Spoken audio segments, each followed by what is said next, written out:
श्री रामकृष्ण लीला प्रसंग साधक भाव द्वितीय अध्याय अवतार जीवन में साधक भाव। जय ठाकुर, जय मां। ओम शिव शिव शिव। श्री रामकृष्ण देव के अंदर देव तथा मानव भाव का सम्मिश्रण। पुण्य दर्शन श्री रामकृष्ण देव के दिव्य संग से कृतार्थ हो हमने उनके जीवन तथा चरित्र का जितना ही अनुचिंतन किया है, उतना ही उनमें देव तथा मानव इन दोनों भावों के विचित्र सम्मिश्रण को देखकर हम मुग्ध हुए हैं। माधुर्यपूर्ण सामंजस्य के साथ उस प्रकार की विपरीत भाव समष्टि का एक ही आधार में विद्यमान रहना कभी संभव हो सकता है, उन्हें देखे बिना इस बात की हम धारणा नहीं कर पाते। उनको देखकर ही हमें यह अनुभव हुआ कि श्री रामकृष्ण वास्तव में देव मानव थे। संपूर्ण देवत्व के भाव तथा शक्ति समूह मानव देह तथा भाव में आवृत होकर प्रकट होने पर जैसी अभिव्यक्ति होती है, वैसे ही वे थे। उनको प्रत्यक्ष कर ही हमें यह उपलब्धि हुई कि उन दोनों भावों में से किसी का भी उन्होंने व्यर्थ अनुकरण नहीं किया है, एवं लोकहित के लिए ही मानव भाव को यथार्थ में स्वीकार कर उन्होंने हमें उस स्थिति से देवत्व में जाने का मार्ग दिखाया है। साथ ही उनको अवलोकन कर हम यह समझ सके हैं कि पूर्व पूर्व युगों के समस्त अवतार पुरुषों के जीवन में भी उपरोक्त उन दोनों भावों का विचित्र समावेश निश्चित रूप से विद्यमान था। सभी अवतार पुरुषों में यही बात देखी जाती है। श्रद्धापूर्ण हृदय से किसी भी अवतार पुरुष के जीवन वृतांत का निरीक्षण करने पर हमें इस बात की यथार्थता का अनुभव हो सकेगा। हमें यह दिखाई देगा कि वे हमारी भाव भूमि में अवस्थित रहकर कभी जगत के समस्त पदार्थ का व्यक्तियों के साथ हम लोगों की तरह आचरण कर रहे हैं और कभी उच्च भाव भूमि में विचरण करते हुए हम लोगों के अज्ञात अपरिचित भाव तथा शक्ति संपन्न किसी नवीन राज्य का समाचार हमें प्रदान कर रहे हैं। उनकी इच्छा न रहने पर भी मानो कोई उन विषयों को एकत्रित कर उनके द्वारा ऐसा करा रहा है।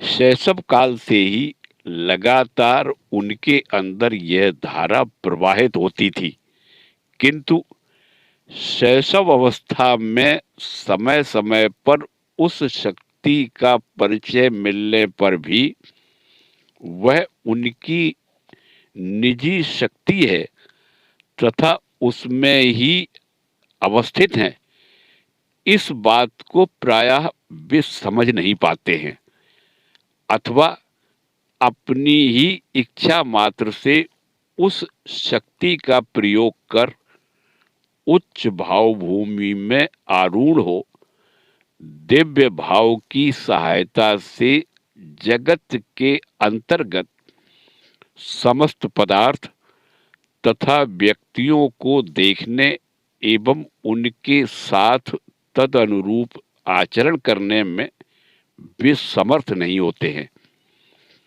किंतु उस शक्ति के अस्तित्व को अपने जीवन में बारंबार प्रत्यक्ष करते हुए उसके साथ सम्यक रूप से परिचित होने की प्रबल उत्कंठा उनके हृदय में जागृत हो उठती है और वह उत्कंठा ही उनमें अलौकिक अनुराग उत्पन्न कर उन्हें साधन में नियुक्त करती है। अवतार पुरुषों में स्वार्थ सुख की वासना नहीं रहती। उनकी उस उत्कंठा में स्वार्थ की नाम गंध तक नहीं रहती है।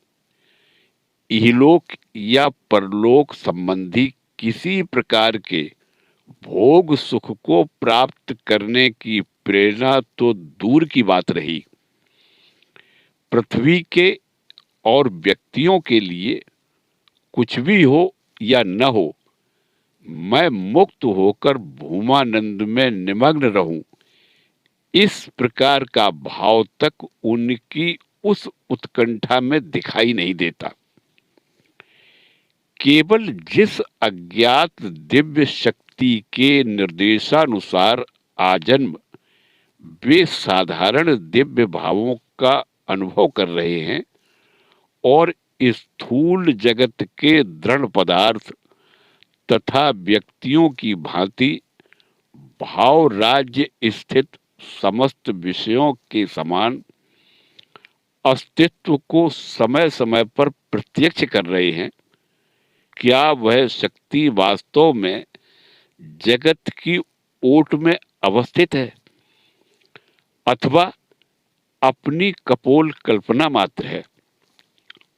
इन सब तत्वों का अनुसंधान ही उस वासना के मूल में विद्यमान है, ऐसा दिखाई देता है, क्योंकि साधारण लोगों के प्रत्यक्ष तथा अनुभव आदि के साथ अपने प्रत्यक्षादि की तुलना कर अल्प समय में ही उन्हें यह हृदयंगम हो जाता है कि वे आजीवन जगत के पदार्थ तथा व्यक्तियों को जिस तरह देख रहे हैं, दूसरे लोग उस प्रकार नहीं देख पाते, अथवा यूं कहना चाहिए कि भाव राज्य की उच्च भूमि से जगत को देखने की सामर्थ्य उनमें नहीं के बराबर है। उनकी करुणा तथा दूसरों के लिए उनका साधन भजन। केवल इतना ही नहीं, किंतु इसके साथ पूर्वोक्त तुलना के अनुसार उन्हें और भी एक बात की धारणा होती है। उनको यह अनुभव होता है कि साधारण तथा दिव्य इन दोनों भूमि से जगत को दो प्रकार से देखने के कारण ही 2 दिन के इस नश्वर जीवन में उपस्थित होने वाले आपात रमणीय रूप रसादि उन्हें साधारण मानवों की तरह प्रलुब्ध नहीं कर पाते और निरंतर परिवर्तनशील संसार की विविध अवस्थाओं में विपर्यस्त होने पर अशांति तथा निराशा की निविड़ छाया उनके मन को आवृत नहीं कर पाती। इसलिए पूर्वोक्त शक्ति को सम्यक रूप से अपनाकर इच्छा मात्र से भाव राज्य की उच्च तथा उच्चतर भूमि में स्वयं आरूढ़ हो, जब तक चाहें वहां रहने एवं सभी को उसी बात की शिक्षा प्रदान कर शांति का अधिकारी बनाने की चिंता में उनका करुणापूर्ण हृदय एक साथ निमग्न हो जाता है। अतः उनके जीवन में साधना तथा करुणा की 2 प्रबल धाराएं सर्वदा एक साथ प्रवाहित होती हुई दिखाई देती हैं। साधारण मानवों के साथ अपनी स्थिति के तुलनानुसार उनके हृदय में वह करुणा शत धाराओं में वर्धित हो सकती है, किंतु उस प्रकार से ही उसकी उत्पत्ति होती हो, सो बात नहीं। उसे अपने साथ लेकर ही वे इस संसार में जन्म लेते हैं। श्री रामकृष्ण देव के उस विषय संबंधी एक दृष्टांत का स्मरण कीजिए। उक्त विषयक दृष्टांत तीन मित्रों के आनंद कानन दर्शन संबंधी श्री रामकृष्ण देव की कहानी। तीन मित्र किसी मैदान में टहलने गए। टहलते हुए मैदान के बीच पहुंचकर उन्होंने चारों ओर से घिरी हुई एक जगह को देखा। उसके अंदर से गाने बजाने की मधुर आवाज आ रही थी। सुनकर उसके भीतर क्या हो रहा है, ये देखने की उनकी इच्छा हुई। चारों ओर घूमकर उन्होंने देखा कि कहीं भी भीतर जाने का कोई दरवाजा नहीं है। फिर कैसे प्रवेश किया जाए? उनमें से एक व्यक्ति कहीं से एक नसैनी लाकर दीवार पर चढ़ने लगा और बाकी दो व्यक्ति नीचे खड़े रहे। दीवार पर चढ़कर भीतर की घटना को देखकर वह आनंद में विभोर हो रहा हो हा हा कर हंसता हुआ अंदर कूद गया। उसने भीतर क्या देखा, नीचे खड़े हुए दो व्यक्तियों को बताने के लिए वह किंचन मात्र भी प्रतीक्षा न कर सका। तब उन दोनों ने सोचा, वाह, बहुत अच्छा मित्र है। उसने क्या देखा, कुछ भी नहीं कहा। अस्तु चुपचाप खड़े होकर वे यह दृश्य देखते रहे। फिर दूसरा व्यक्ति उस नसैनी पर चढ़ने लगा। ऊपर चढ़कर वह भी पहले व्यक्ति की तरह उसी प्रकार हंसता हुआ भीतर कूद पड़ा। तब तीसरे व्यक्ति के लिए दूसरा और कोई भी उपाय ही क्या रह गया। वह भी उस नसैनी पर चढ़ा तथा भीतर के आनंद समारोह को देखने लगा। देखकर सर्वप्रथम उसमें सम्मिलित होने की उसकी तीव्र इच्छा हुई, किंतु तत्काल ही वह सोचने लगा, यदि मैं अभी उसमें सम्मिलित हो जाता हूं तो बाहर के और लोगों को यह पता नहीं चलेगा कि यहाँ पर इस प्रकार आनंद उपभोग करने का एक स्थान विद्यमान है। क्या मैं अकेला ही इस आनंद का उपभोग करूं? यह सोचकर बलपूर्वक अपने मन को वहां से हटाता हुआ वह नीचे उतर आया और जो कोई भी उसके सम्मुख आया उसी को जोर से पुकार कर कहने लगा, अरे भाई सुनो, यहाँ पर एक अपूर्व आनंद का स्थान विद्यमान है। चलो वहां चलकर हम सब उस आनंद का उपभोग करें। इस प्रकार अनेक व्यक्तियों को साथ लेकर वह भी उस आनंद में सम्मिलित हुआ। अब सोचो, तीसरे व्यक्ति के मन में और लोगों को साथ लेकर आनंद उपभोग करने की इच्छा का ढूंढने पर भी जिस प्रकार कोई कारण नहीं मिलता है, ठीक उसी प्रकार अवतार पुरुषों के हृदय में लोक कल्याण साधन की इच्छा शैशव अवस्था से ही क्यों विद्यमान रहती है, उसका भी कोई कारण निर्देश नहीं किया जा सकता।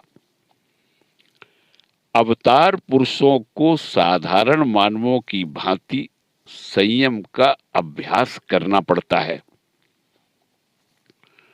उपरोक्त वृतांत को सुनकर संभवतः किसी की यह धारणा हो सकती है कि अवतार पुरुषों को हम लोगों की तरह दुर्निवार्य इंद्रियों के साथ कभी संग्राम नहीं करना पड़ता।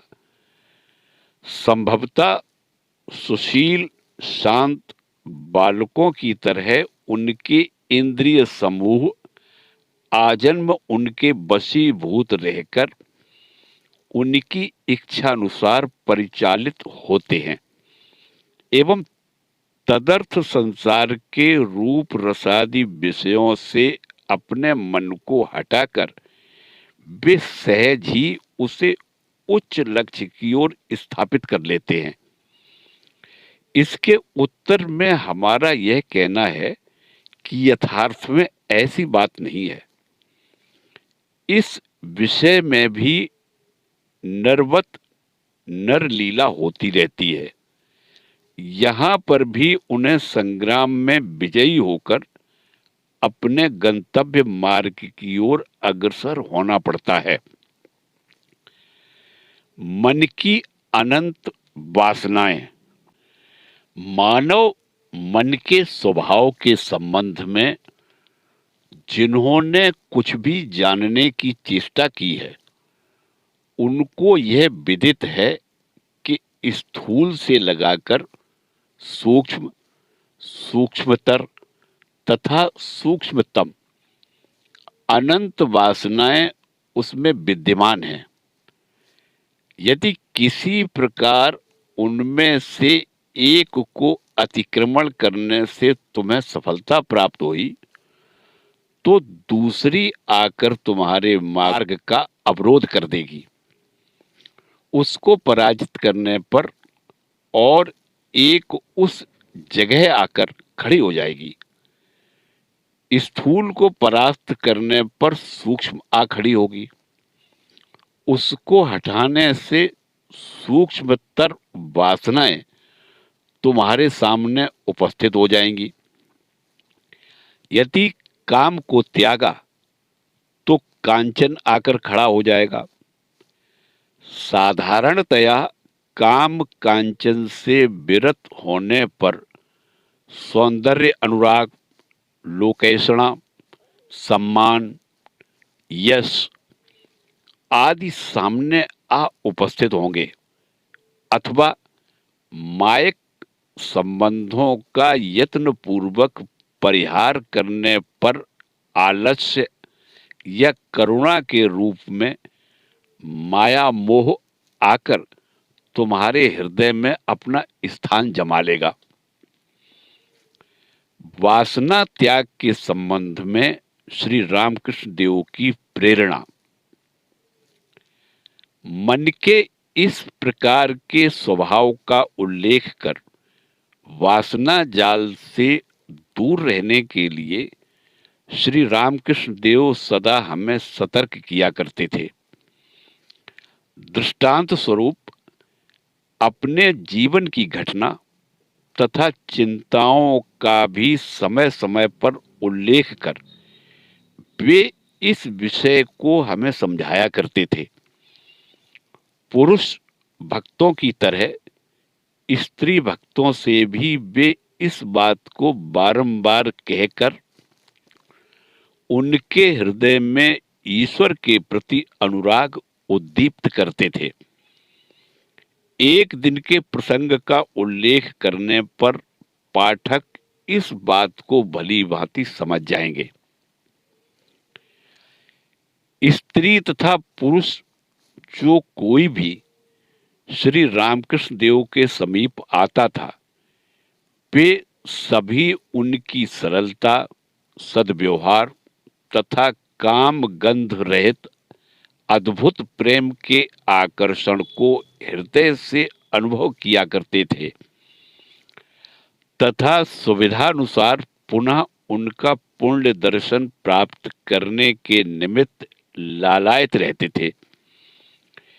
इस प्रकार न केवल वे स्वयं ही बारंबार उनके दर्शन कर कृतकृत्य होते थे, वरन अपने परिचित इष्ट मित्रों को भी उनके समीप ले जाने का प्रयास करते थे, जिससे वे लोग भी उनका दर्शन लाभ कर विमल आनंद को प्राप्त कर सके।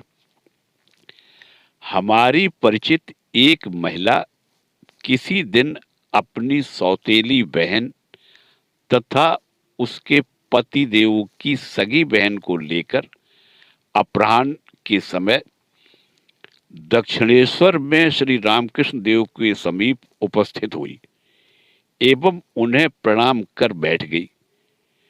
श्री रामकृष्ण देव ने उनसे परिचय तथा कुशल प्रश्न आदि किए।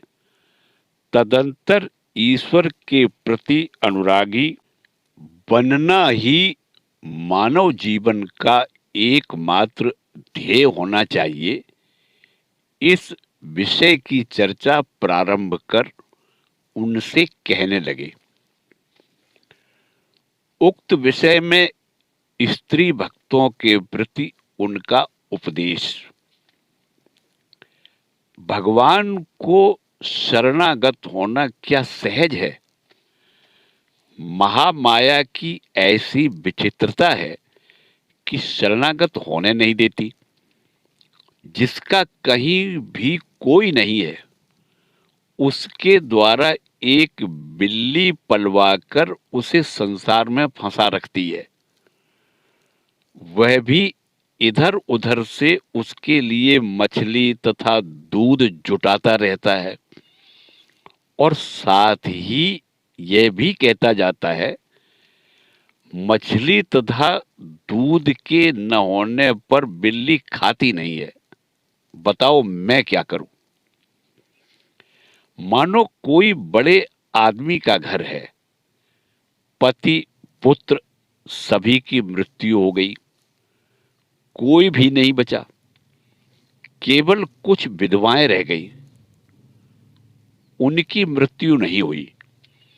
मकान के कुछ हिस्से टूट गए, कुछ अंश गिर पड़े, छत पर पीपल का वृक्ष निकल आया, उसके साथ खाने लायक कुछ शाक भी उपजने लगे। विधवाएं उसे पका रही हैं और संसार यात्रा निर्वाह कर रही हैं। क्यों? प्रभु को वे क्यों नहीं पुकारती? उनके शरणागत क्यों नहीं होती? उसका समय भी आ चुका है, किंतु ऐसा हो नहीं पाता। मानो विवाह के बाद किसी के पति की मृत्यु हो गई, विवाह होते ही विधवा हो गई, प्रभु को वह क्यों न पुकारे? किंतु ऐसा न कर वह अपने भाई के घर की मालकिन बन गई। सिर में जूड़ा बांध, आंचल में चाबी का गुच्छा लटकाकर हाथों को हिलाती हुई कानून छांट रही है। उसे देखकर पड़ोस के सभी लोग उससे डरते रहते हैं और वह चारों ओर यह कहती फिरती है, मेरे बिना भाई साहब का भोजन तक नहीं होता है। अरे राण, तुझे क्या मिला, यह तो जरा सोच। पर उधर उसका कोई ध्यान ही नहीं है।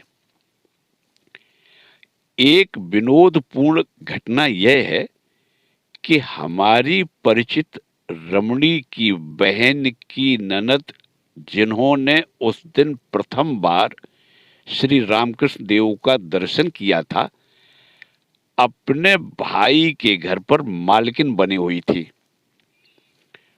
पर श्री रामकृष्ण देव से किसी ने इस बात की कोई चर्चा नहीं की थी, किंतु बात ही बात में वे इस दृष्टांत को लाकर वासना के प्रबल प्रभाव तथा मानव मन में अवस्थित अनंत वासना स्तरों की बातों को समझाने लगे। यह कहना ही पर्याप्त है कि उक्त महिला के हृदय के अंतस्तल में ये बातें प्रविष्ट हो गई। इन दृष्टांतों को सुनकर हमारी परिचित रमणी की बहन उनको धक्का देती हुई चुपचाप बोली, बताओ बहन, आज ही क्या उनके मुंह से ये बातें निकलनी थी? मेरी ननद अपने मन में क्या सोचेगी? उन्होंने कहा, मैं क्या करूं, उनकी इच्छा, उन्हें तो किसी ने सिखा नहीं दिया है। सूक्ष्म वासनाओं के साथ अवतार पुरुषों का संग्राम। मानव स्वभाव की आलोचना करने पर स्पष्ट हो जाता है कि जिसका मन जितनी उच्च भूमि में आरूढ़ होता है, सूक्ष्म वासना समूह उसे उतना ही तीव्र कष्ट अनुभव कराता रहता है। चोरी, झूठ या लांपट्य का जिसने असंख्य बार आचरण किया है, उसके लिए पुनः उन कार्यों का अनुष्ठान उतना कष्टप्रद नहीं होता, किंतु उदार तथा उच्च हृदय व्यक्ति उन विषयों की चिंता मात्र से ही अपने को दोषी मानकर दुसह यातना का अनुभव कर बेवहल हो जाते हैं। अवतार पुरुषों को आजीवन स्थूल रूप से विषयों को ग्रहण करने में प्रायः विरत रहते हुए देखे जाने पर भी वे हम लोगों की तरह अंतर स्थित सूक्ष्म वासना श्रेणी के साथ समान रूप से संग्राम करते रहते हैं एवं अपने मन में उसकी छाया देखकर हम लोगों की अपेक्षा 100 गुना अधिक कष्ट अनुभव करते हैं। ये बात वे स्वयं स्पष्ट शब्दों में कह गए हैं। अतः रूप रसादि विषयों से इंद्रियों को प्रत्यावृत करने के निमित्त उनके द्वारा अनुष्ठित संग्राम को हम छल कैसे कह सकते हैं? अवतार पुरुषों के मानव भाव के संबंध में आपत्ति तथा मीमांसा। शास्त्रवेत्ता पाठक संभवतः अब भी यह कहेंगे, तुम्हारी बात को मैं कैसे स्वीकार करूं? दृष्टांत स्वरूप यह कहा जा सकता है कि अद्वैतवादियों के शिरोमणि आचार्य शंकर ने अपने गीता भाष्य के प्रारंभ में भगवान श्री कृष्ण के जन्म तथा नरदेह धारण के संबंध में कहा है, नित्य शुद्ध मुक्त स्वभाव, समस्त जीवों के नियामक, जन्मादि रहित ईश्वर लोकानुग्रह के लिए अपनी माया शक्ति के द्वारा देहधारी जैसे बन गए हैं, मानो उन्होंने जन्म लिया है ऐसा दिखाई दे रहा है। स्वयं आचार्य ही जब यह कह रहे हैं, तब तुम्हारी बात कैसे ठीक हो सकती है? इसके उत्तर में हमारा यह कहना है कि ठीक है, आचार्य ने ऐसा ही कहा है, फिर भी हमारे लिए भी खड़े होने की जगह है। आचार्य के इस कथन को समझने के लिए हमें यह स्मरण रखना होगा कि ईश्वर के देह धारण या नाम रूप विशिष्ट होने को वे जिस प्रकार मिथ्या कह रहे हैं, उसी प्रकार उसके साथ ही साथ तुम्हारे, मेरे एवं जगत के प्रत्येक पदार्थ तथा व्यक्ति के नाम रूप विशिष्ट होने को वे मिथ्या ही बतला रहे हैं। उनके कथनानुसार समग्र जगत की ब्रह्म वस्तु पर होने वाली मिथ्या प्रतीति मात्र है। उसकी वास्तविक सत्ता को वे स्वीकार नहीं करते। अतः उनकी उभय बातों को एक साथ ग्रहण करने पर ही उनके द्वारा की हुई मीमांसा समझी जा सकती है। अवतारों के देह धारण तथा सुख दुखादि के अनुभवों को मिथ्या तथा अपने उन विषयों को हम सत्य माने, यह उनका अभिप्राय नहीं है। हमारे अनुभव तथा प्रत्यक्ष आदि को सत्य मानने पर अवतार पुरुषों के प्रत्यक्षादि को भी सत्य मानना पड़ेगा। इसलिए हमारी पूर्वोक्त बात में कोई अनौचित्य नहीं है। दूसरे प्रकार से उक्त विषय की आलोचना। दूसरी तरह से आलोचना करने पर भी यह बात स्पष्ट हो जाती है। शास्त्र को देखने से पता चलता है कि अद्वैत भाव भूमि तथा साधारण या द्वैत भाव भूमि से देखने पर जगत के संबंध में हमें दो प्रकार की धारणाएं होती हैं। पहली भूमि पर आरूढ़ होकर जब हम इस बात को समझने का प्रयास करते हैं कि जगत रूप पदार्थ कहाँ तक सत्य है, तब हमको यह स्पष्ट अनुभव होता है कि उसकी कोई सत्ता नहीं है और न पहले ही कभी थी। एक मेवा द्वितीयम, ब्रह्म वस्तु के अतिरिक्त और कोई दूसरी वस्तु नहीं है। तथा दूसरी यानी द्वैत भाव भूमि से जगत को देखने पर नाना नाम रूपों का समष्टि रूप यह जगत सत्य तथा नित्य विद्यमान है, ऐसा हमें अनुभव होता है। जैसे हम लोगों की तरह साधारण मानवों को सदा उपलब्धि होती रहती है।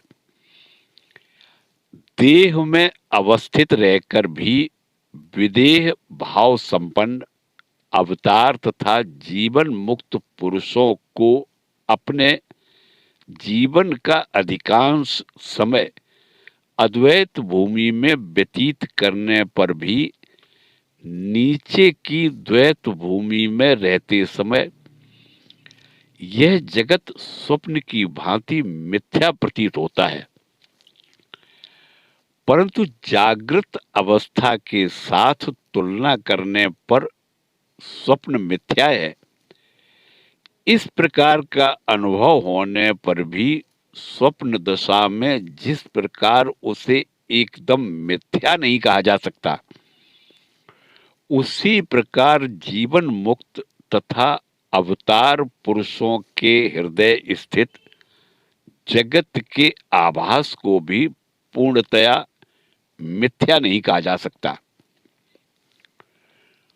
उच्चतर भाव भूमि से जगत के संबंध में विभिन्न उपलब्धियां। जगत रूप पदार्थ जिस प्रकार पूर्वोक्त दोनों भूमि से दो प्रकार का दिखाई देता है, उसी प्रकार उक्त दोनों भाव भूमियों से उसके अंतर्गत किसी व्यक्ति विशेष को भी दो प्रकार से देखा जाता है। द्वैत भाव भूमि से देखने पर वह व्यक्ति बद्ध मानव तथा पूर्ण अद्वैत भूमि से अवलोकन करने पर वह शुद्ध मुक्त स्वरूप ब्रह्म स्वरूप प्रतीत होता है। पूर्ण अद्वैत भूमि भाव राज्य का सर्वोच्च प्रदेश है।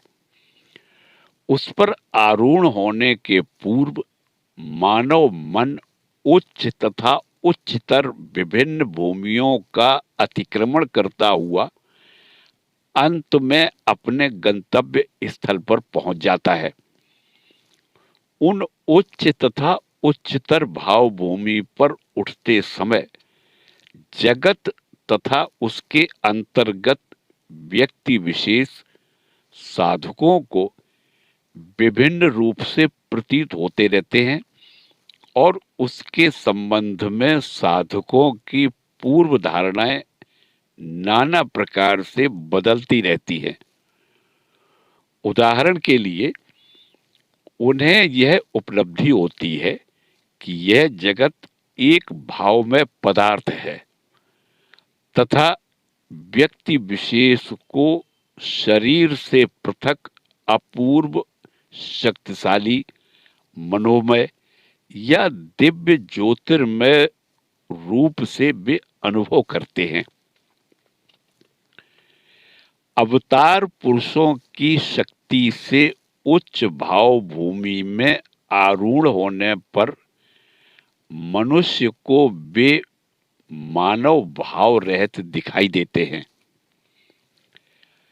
अवतार पुरुषों के समीप श्रद्धा तथा भक्ति संपन्न होकर उपस्थित होने से साधारण मानव अज्ञात रूप से पूर्वोक्त उच्च तथा उच्चतर भाव भूमियों में आरूढ़ हो जाता है। यह अवश्य है कि उनकी विचित्र शक्ति के प्रभाव से ही उसको इस प्रकार का आरोहण की सामर्थ्य प्राप्त होती है। अतः यह स्पष्ट है कि उन उच्च भूमियों से उन्हें उस विचित्र रूप से देखकर ही भक्त साधकों को उनके संबंध में यह धारणा उत्पन्न होती है कि विचित्र शक्ति संपन्न दिव्य भाव ही उनका यथार्थ स्वरूप है तथा साधारण लोगों को उनमें जो मानव भाव की प्रतीति होती है, इसका कारण यह है कि वे स्वयं ही उनको ऐसा दिखाते रहते हैं। यह मानो उनका लोक दिखावा है। भक्ति की गहराई के अनुसार भक्त साधकों के मन में पहले ईश्वर भक्तों के बारे में और फिर ईश्वर के जगत के संबंध में इस प्रकार की धारणा होती हुई दिखाई देती है। अवतार पुरुषों के मन की क्रमिक उन्नति, जीव तथा अवतारों में शक्ति का भेद, यह पहले ही कहा जा चुका है कि अवतार पुरुषों के जीवन में बाल्यावस्था से ही समय समय पर यह देखा जाता है कि वे मन की उच्च भूमि में आरूढ़ होकर जगत में सर्वदा दृष्टिगोचर होने वाली वस्तु तथा व्यक्तियों की भांति भाव राज्य के विषयों के भी दृढ़ अस्तित्व का अनुभव करते हैं। तदंतर ज्यों-ज्यों दिन बीतते जाते हैं तथा उक्त प्रकार का दर्शन उनके जीवन में बारंबार जितना ही उपस्थित होता रहता है, उतना ही स्थूल यानी बाह्य जगत की अपेक्षा भाव राज्य के अस्तित्व में ही उनका प्रगाढ़ विश्वास होता जाता है। अंत में सर्वोच्च अद्वैत भाव भूमि में आरूढ़ होकर जिस एक मेवा द्वितीयम वस्तु से विभिन्न नाम रूप में इस जगत का विकास हुआ है, उसका अनुसंधान पाकर वे सफल मनोरथ हो जाते हैं। जीवन मुक्त पुरुषों को भी ऐसा ही होता है। अंतर केवल इतना है कि अवतार पुरुष अत्यंत स्वल्प काल में ही जिस सत्य पर पहुंचते हैं, उनको उसकी उपलब्धि के लिए आजीवन प्रयास करना पड़ता है, अथवा स्वयं स्वल्प काल में अद्वैत भूमि पर आरोहण करने में समर्थ होने पर भी दूसरों को उस भूमि में आरोहित करने की शक्ति अवतार पुरुषों की तुलना में उनमें अत्यंत ही स्वल्प होती है। श्री रामकृष्ण देव की उक्त विषयक शिक्षा का स्मरण कीजिए। शक्ति के प्रकाश को लेकर ही जीव तथा अवतार में प्रभेद है। अवतार वर्ग देव मानव तथा सर्वज्ञ है।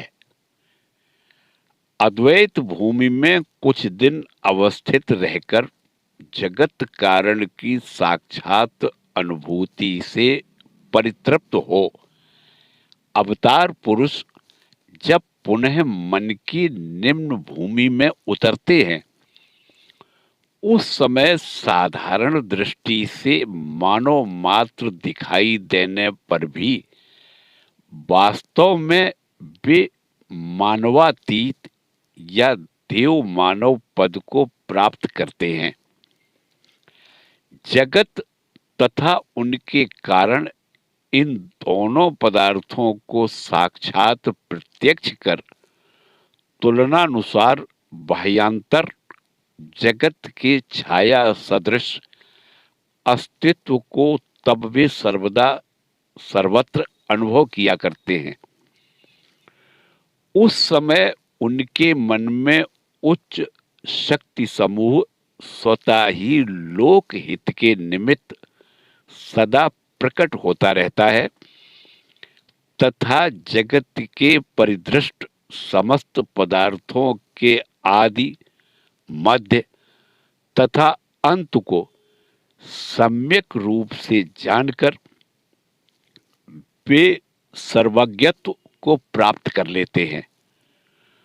उनके अलौकिक चरित्र तथा चेष्टाओं को देखकर स्थूल दृष्टि संपन्न हम लोग उनकी अभय शरण लेते हैं तथा उनकी असीम कृपा से हमें पुनः यह अनुभव होता है कि बहिर्मुखी वृत्तियों के द्वारा बाह्य जगत के परिदृष्ट पदार्थ तथा व्यक्तियों का आश्रय लेकर यथार्थ सत्य की प्राप्ति अथवा जगत कारण का अनुसंधान एवं शांति लाभ प्राप्त करना हमारे लिए कदापि संभव नहीं है। बहिर्मुख वृत्तियों को लेकर जड़ विज्ञान की आलोचना के द्वारा जगत कारण का ज्ञान होना असंभव है। हमारी उपरोक्त बात को सुनकर पाश्चात्य विद्या पारंगत पाठक वर्ग निश्चय ही यह कहेंगे कि बाह्य जगत के पदार्थ तथा व्यक्तियों का अवलंबन कर अनुसंधान करने के फलस्वरूप आजकल मानव का ज्ञान कितना वर्धित हुआ है तथा प्रतिदिन हो रहा है, इसका जिसने अनुभव किया है वह ऐसा कभी नहीं कह सकता। इसके उत्तर में हमारा यह कहना है कि जड़ विज्ञान की उन्नति से भौतिक ज्ञान वर्धन की बात सत्य होने पर भी उसकी सहायता से हम पूर्ण सत्य को प्राप्त करने में कदापि सफल नहीं हो सकेंगे, क्योंकि जो विज्ञान जगत कारण को जड़ अथवा हमसे भी अधम तथा निकृष्ट जाति की वस्तु कहकर धारण करने की शिक्षा दे रहा है, उसकी उन्नति से क्रमशः बहिर्मुखी बनकर अधिक मात्रा में रूप रसादि के भोग को ही हम अपने जीवन का मुख्यतम लक्ष्य मानते चले आ रहे हैं। अतः एकमात्र जड़ वस्तु से ही जगत की सारी चीजें उत्पन्न हुई हैं। यह बात यंत्र के सहारे किसी समय प्रमाणित होने पर भी अंतर्राज्य के विषय हम लोगों के लिए चिरकाल तक अंधकाराच्छन्न तथा अप्रमाणित ही रह जाएंगे। भोग वासना का त्याग तथा अंतर्मुखी वृत्ति संपन्न होने पर ही मानव मुक्ति के मार्ग पर पहुंच सकता है। जब तक यह बात हृदयंगम न होगी, तब तक देश कालातीत सत्य को प्राप्त कर शांति लाभ करना हमारे लिए कभी भी संभव नहीं हो सकेगा। अवतार पुरुषों की बाल्यावस्था से ही भाव तन्मयता, बाल्यावस्था से ही समय समय पर भाव राज्य के विषयों में तन्मय हो जाने की बातें सभी अवतार पुरुषों के जीवन में सुनने में आती हैं। श्री कृष्ण ने बाल्यकाल में अपने माता पिता तथा बंधु बांधवों के समीप विभिन्न अवसरों पर देवत्व का परिचय प्रदान किया था। बुद्ध देव ने अपनी बाल्यावस्था में टहलने के लिए उपवन में बोधिद्रुम नीचे समाधि मग्न हो देवता तथा मानवों का दृष्टि आकर्षण किया था। वन की चिड़ियों को प्रेम के साथ अपने निकट आकृष्ट कर ईसा ने बाल्यकाल में उनको अपने हाथों से खिलाया था। शंकराचार्य ने अपनी माता को दिव्य शक्ति के प्रभाव से मुक्त तथा आश्वस्त कर बाल्यकाल में ही संसार त्याग किया था, तथा चैतन्य देव ने बाल्यावस्था में दिव्य भाव में आविष्ट हो इस बात का आभास प्रदान किया था कि ईश्वर प्रेमी हेय तथा उपादेय सभी वस्तुओं में ईश्वर के प्रकाश को देख पाते हैं। 6 वर्ष की आयु में श्री रामकृष्ण देव के प्रथम भावाविष्ट होने की घटना। श्री रामकृष्ण देव के जीवन में भी इस प्रकार की घटनाओं का अभाव नहीं है। दृष्टांत स्वरूप कुछ घटनाओं का हम यहाँ पर उल्लेख कर रहे हैं। उनके श्रीमुख से उन घटनाओं को सुनकर हमें यह विदित हुआ कि भाव राज्य में प्रथम तन्मय होना उनके लिए अत्यंत छोटी आयु में ही संभव हुआ था। श्री रामकृष्ण देव कहते थे, वहाँ कामारपुकुर में बहुत छोटी छोटी टोकरियों में बच्चों को चबाने के लिए मुड़मुड़ी, भुना हुआ चावल, एक प्रकार का चबेना, ये दी जाती थी। जिनके घर पर उस प्रकार की छोटी टोकरी नहीं होती है, वे अपने कपड़े पर ही मुड़मुड़ी चबाया करते हैं। इस प्रकार टोकरी में और कोई कपड़े पर मुड़मुड़ी लेकर चबाते हुए इधर उधर घूमते फिरते हैं। जेठ या आषाढ़ का महीना था।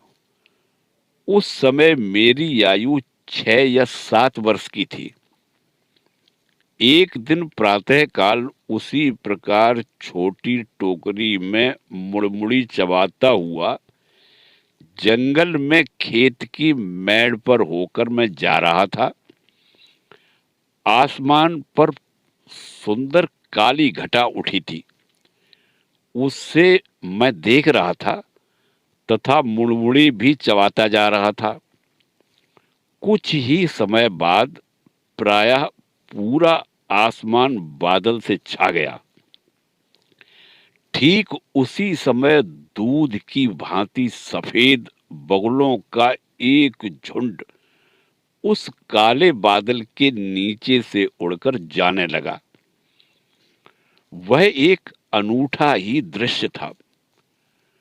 उसे देखता हुआ अपूर्व रूप से तन्मय हो जाने के कारण मेरी ऐसी अवस्था हुई कि मुझे कुछ भी होश नहीं रहा। मैं गिर पड़ा। मेड़ के चारों ओर मुड़मुड़ी बिखर गई। कब तक मैं इस हालत में वहां पड़ा रहा, मैं कह नहीं सकता। लोगों ने जब देखा तब मुझे उठाकर घर ले आए।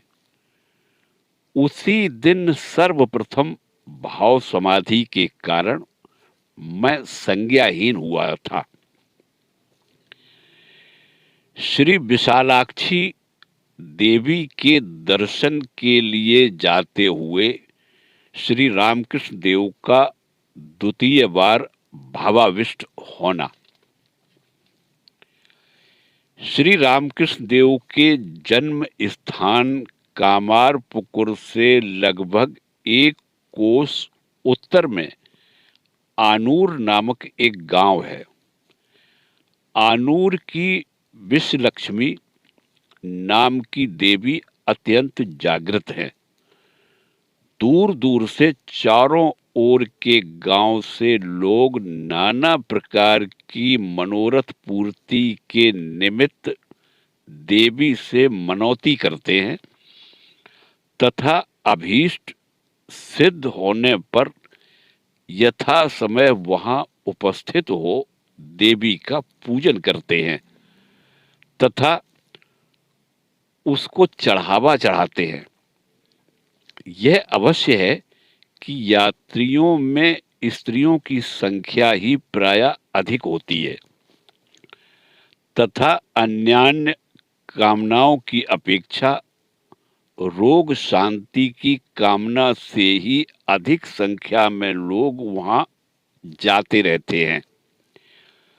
दूर दूर से अच्छे घर की ग्रामीण महिलाएं निसंकोच देवी के प्रथम आविर्भाव तथा प्राकट्य संबंधी कहानियों को कहती हुई तथा तद्विषय गीतों को गाती हुई देवी के दर्शनार्थ जा रही हैं। यह दृश्य अभी तक देखने को मिलता है। श्री रामकृष्ण देव के बाल्यकाल में कामारपुकुर आदि गांव वर्तमान समय से अधिक समृद्ध थे तथा वहां की लोक संख्या भी अधिक थी। ये बात वहां के जनशून्य जंगलों से भरे हुए टूटे फूटे मकान, जीर्ण तथा परित्यक्त देव मंदिर, रास चबूतरों आदि के देखने से भली भांति विदित होती है। इसलिए हमारी यह धारणा है कि उस समय आनूर की देवी के दर्शक यात्रियों की संख्या भी बहुत अधिक होती होगी। मैदान में खुले आकाश के नीचे देवी विराजमान है। धूप तथा वर्षा से बचने के लिए किसान लोग प्रतिवर्ष साधारणतया पत्तियों से उस स्थान को आच्छादित कर देते हैं। किसी समय वहां ईंट का बना हुआ मंदिर था।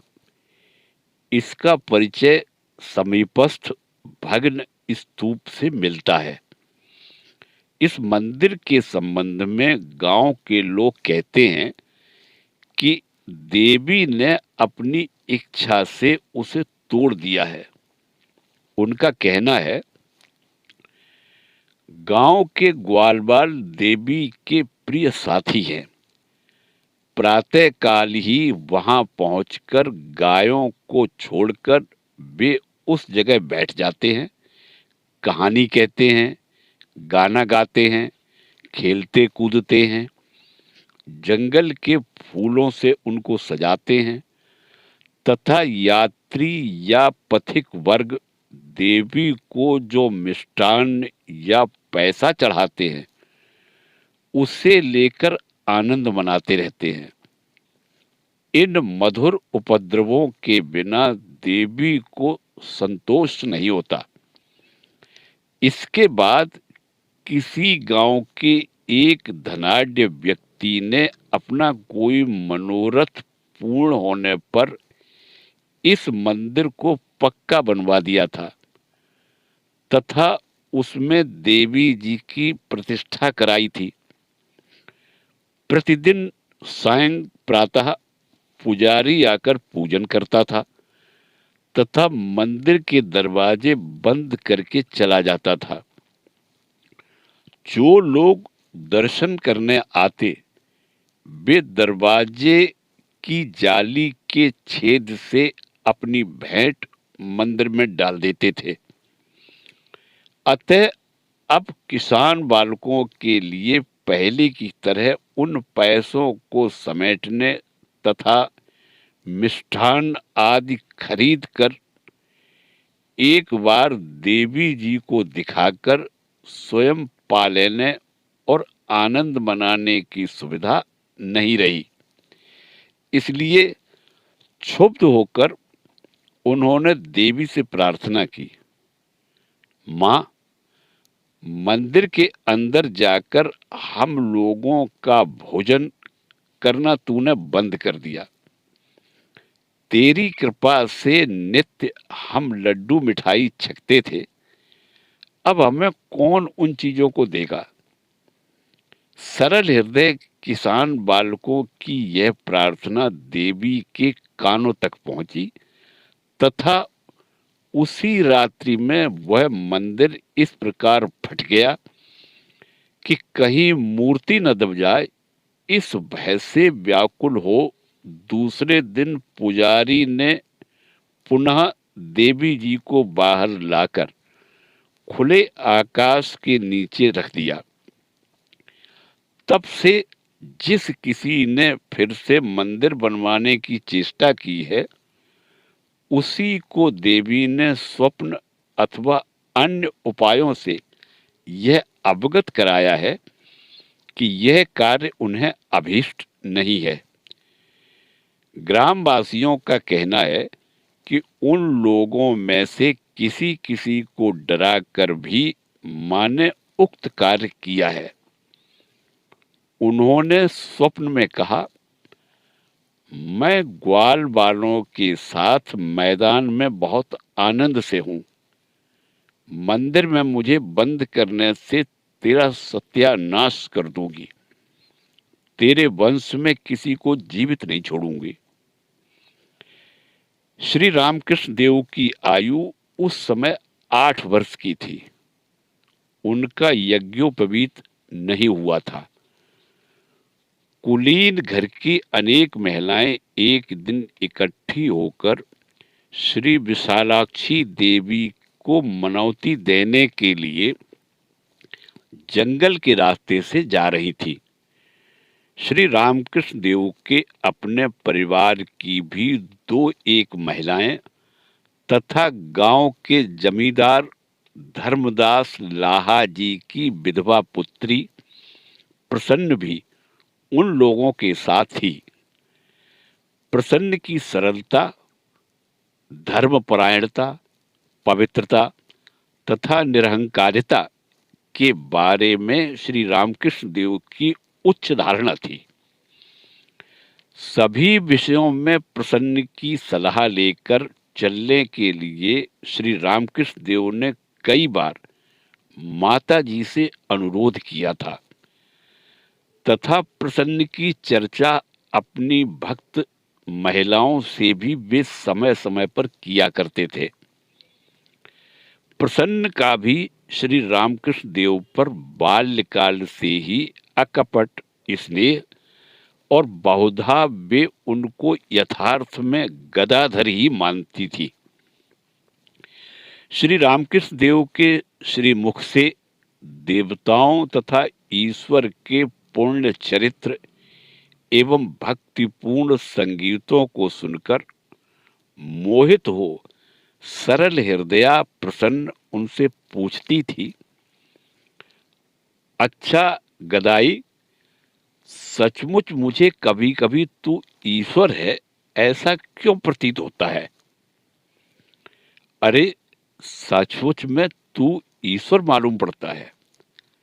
यह सुनकर गदाई के चेहरे पर मधुर मुस्कान झलक उठती थी, किंतु वे कहते कुछ नहीं थे अथवा अन्य विषयों की चर्चा कर उन्हें भुलाने की चेष्टा करते थे। प्रसन्न उनकी बातों में न आकर गंभीरता पूर्वक अपने मस्तक को हिलाती हुई फिर कहती थी, तू चाहे कुछ भी कहे किंतु तू मनुष्य नहीं है। श्री राधा कृष्ण की मूर्ति स्थापित कर प्रसन्न प्रतिदिन अपने हाथ से उनकी सेवा का आयोजन कर देती थी। पर्व तथा उत्सव आदि के समय उस मंदिर में अभिनय संगीत आदि होते थे, किंतु प्रसन्न उनको कदापि ही देखती सुनती थी। पूछने पर वे कहती, गदाई के संगीत सुनने के बाद और किसी संगीत में मुझे मिठास नहीं मिलती। गदाई कानों को बिगाड़ गया है। यद्यपि ये बातें बहुत दिन पहले की हैं। महिलाएं जा रही हैं, यह देखकर बालक गदाई कह उठे, मैं भी चलूंगा। बालक को कष्ट होगा यह जानकर उन्होंने अनेक प्रकार से निषेध किया, किंतु किसी भी बात को न मानकर गदाधर उनके साथ साथ चलने लगे। इससे उन महिलाओं को किसी प्रकार का असंतोष नहीं हुआ, बल्कि उन्हें आनंद ही हुआ, क्योंकि ऐसा कौन है जिसके चित्त को हरने में सदैव हंसमुख कौतुक प्रिय बालक समर्थ न हो।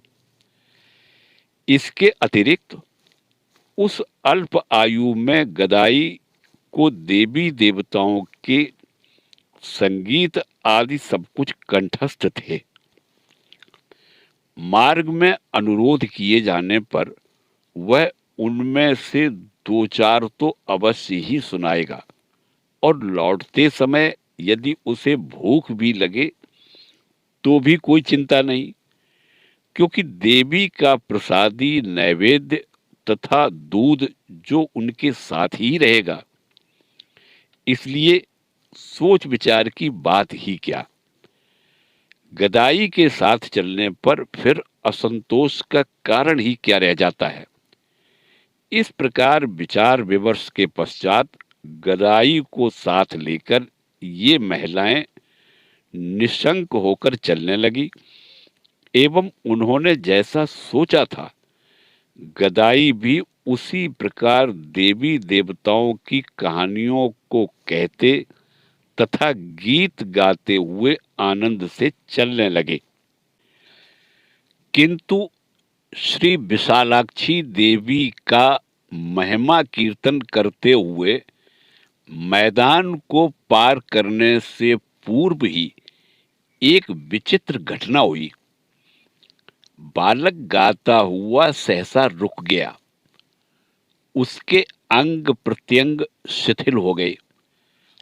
आंखों से अविरत अश्रुधारा बहने लगी, एवं उन महिलाओं के द्वारा स्नेह पूर्वक बारंबार यह पूछे जाने पर भी कि तुम्हें क्या हुआ है, उसने कोई जवाब नहीं दिया।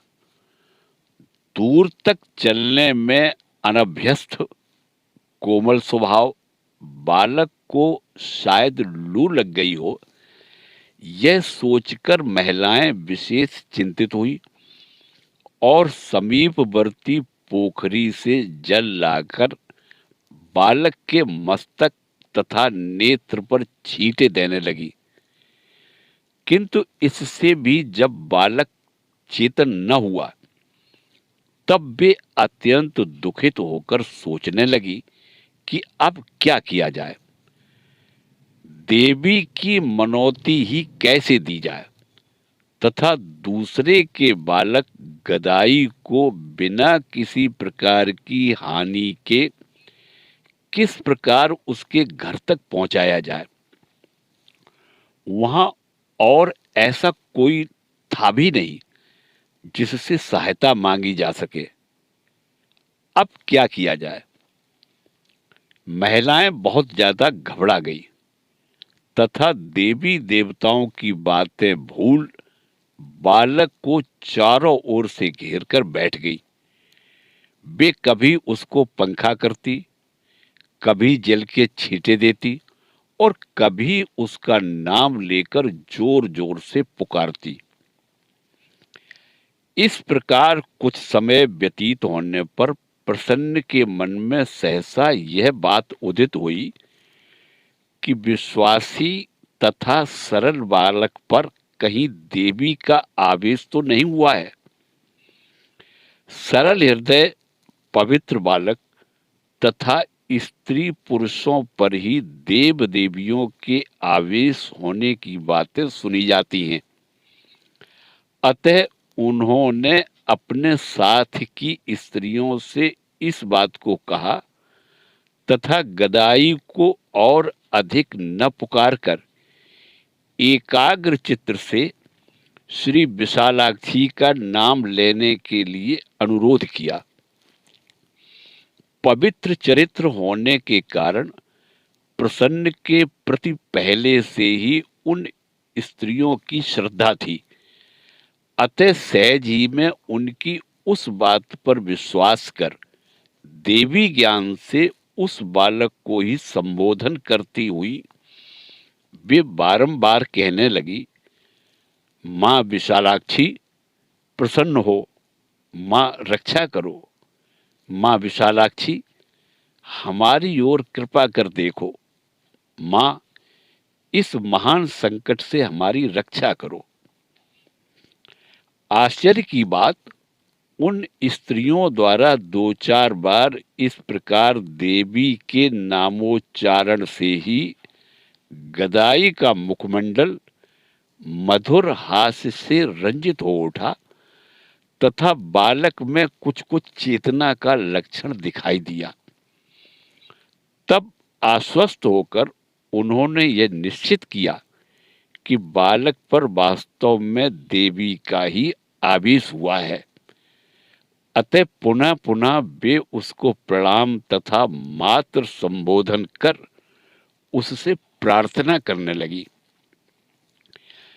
क्रमशः चेतना प्राप्त कर बालक स्वस्थ हुआ और आश्चर्य की बात यह कि उस घटना से उसके शरीर पर किसी प्रकार की श्रांति, थकावट तथा दुर्बलता दिखाई नहीं दी।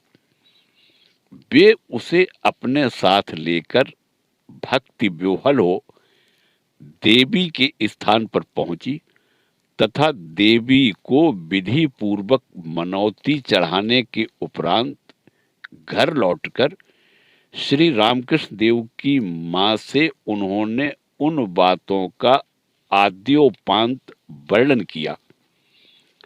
सारे वृतांत को सुनकर भयभीत हो उन्होंने गदाई के कल्याणार्थ उस दिन अपने कुलदेव श्री रघुवीर के विशेष पूजन का आयोजन किया तथा श्री विशालाक्षी को स्मरण कर पुनः पुनः प्रणाम करती हुई उनके निमित्त भी विशेष रूप से अर्चन करने का संकल्प किया। श्री रामकृष्ण देव के जीवन की और एक घटना इस बात की साक्षी है कि बाल्यावस्था से ही वे कभी-कभी उच्च भाव भूमि में विचरण किया करते थे। घटना इस प्रकार है। कामारपुकुर में श्री रामकृष्ण देव के पित्रालय से नेतृत्व दिशा की ओर कुछ दूरी पर एक सुनार रहता था। पाइन लोग उस समय विशेष धनाढ्य थे और इस बात का परिचय अभी तक उनके द्वारा प्रतिष्ठित सुंदर शिल्पकलापूर्ण पक्के शिव मंदिर से मिलता है। उस परिवार के केवल एक दो व्यक्ति आज जीवित हैं। घर द्वार आदि नष्ट हो चुका है। गांव के लोगों से सुना जाता है कि उस समय पाइन लोग विशेष समृद्ध थे।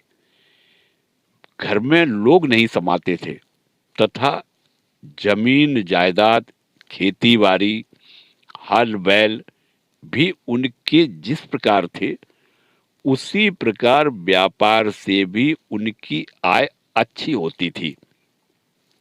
फिर भी गांव के जमींदार की भांति वे धनी नहीं थे।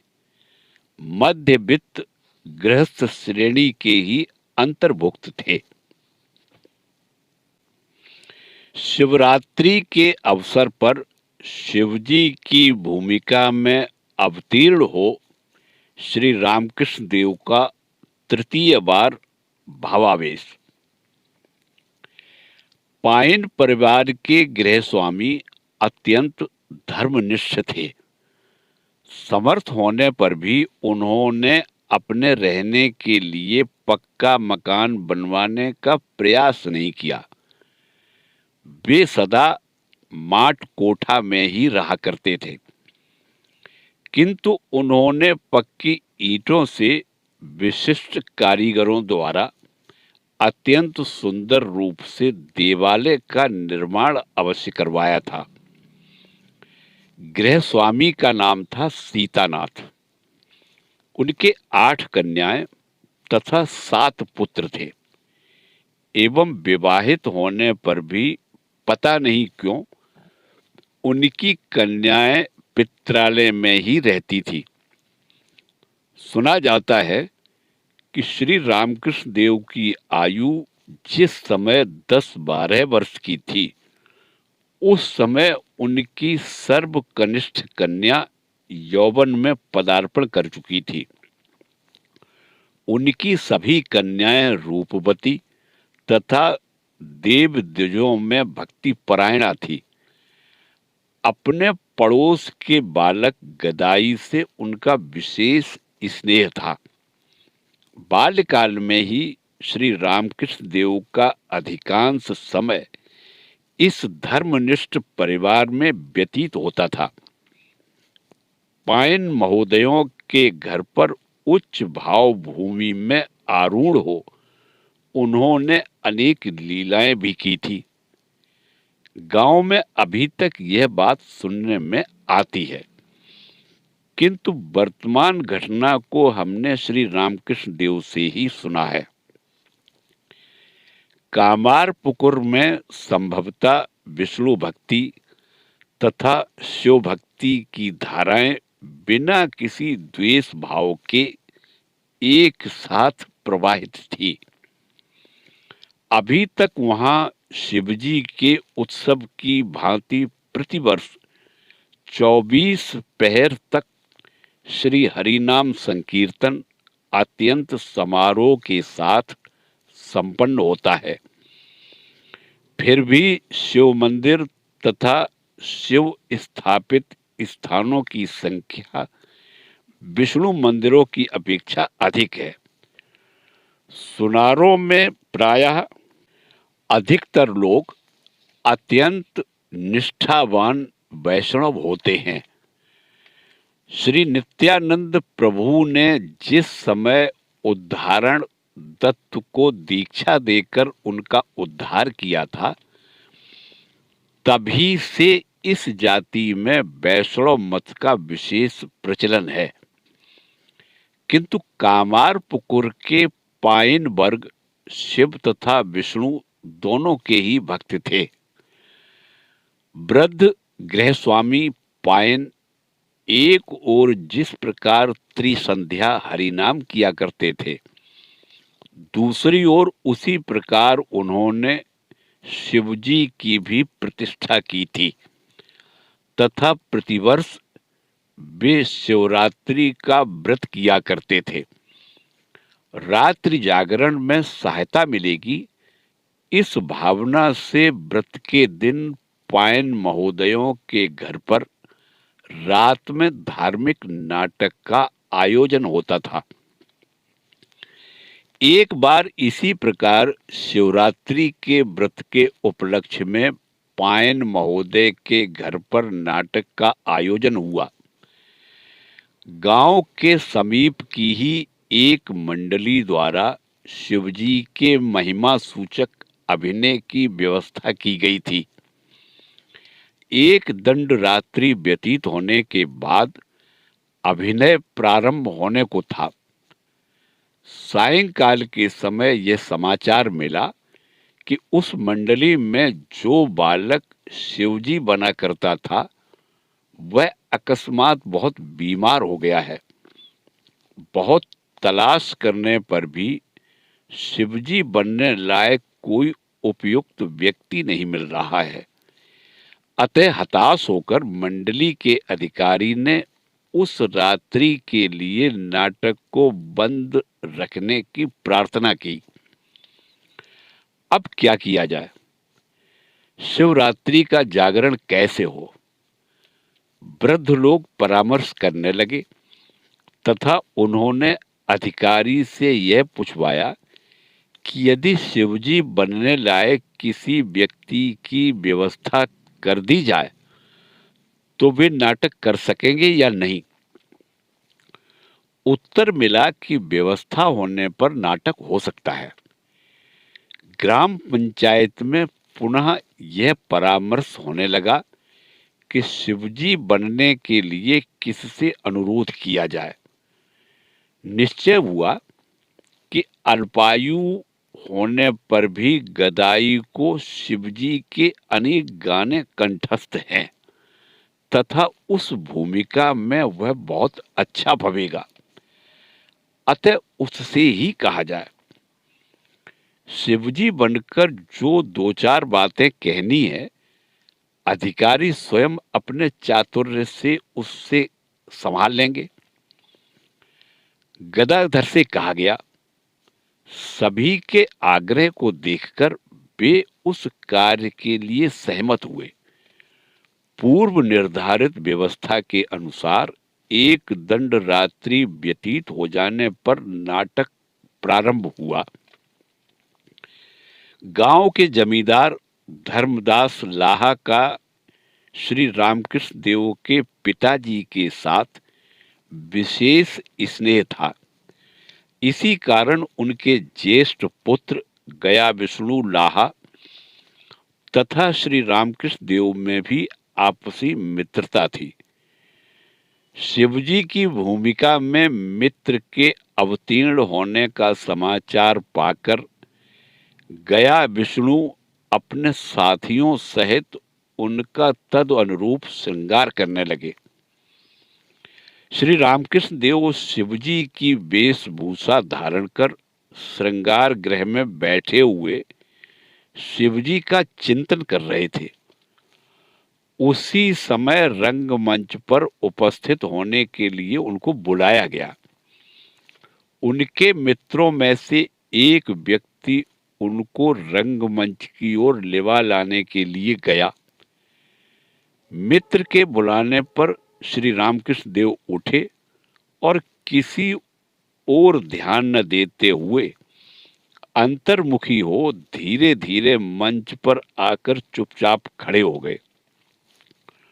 उस समय उनके जटाजूट समन्वित विभूत मंडित वेश धीर अचंचल पादक्षेप तथा मंच पर पहुंचकर उनकी अचल अटल अवस्थिति, विशेषकर अपार्थिव अंतर्मुखी निर्निमेष दृष्टि तथा अधर पर मंद हास्य देखकर सभी लोग आनंद और विस्मय से मुग्ध हो गांव की प्रथा अनुसार सहसा उच्च स्वर से हरि नाम करने लगे एवं रमणियों में से किसी किसी ने मुख से मंगल सूचक शब्दोच्चारण तथा शंखनाद भी किया। तदंतर सबको शांत करने के लिए मंडली के अधिकारी ने उसी शोरगुल में शिवजी की स्तुति प्रारंभ की। उससे दर्शक गण कुछ शांत अवश्य हुए, किंतु वे परस्पर इशारा करते हुए तथा एक दूसरे को धीरे से धक्का देते हुए धीमे स्वर से कहने लगे, वाह वाह, गदाई कैसा अच्छा फवा है। शिवजी की भूमिका में वह ऐसा सुंदर अभिनय कर सकेगा, हमें ऐसी धारणा नहीं थी। इसे हथिया कर हम भी एक नाटक मंडली बना लें। किंतु गदाधर तब भी उसी प्रकार खड़े रहे, विशेषकर उनके वक्षस्थल को प्लावित कर निरंतर अश्रुधारा प्रवाहित होने लगी।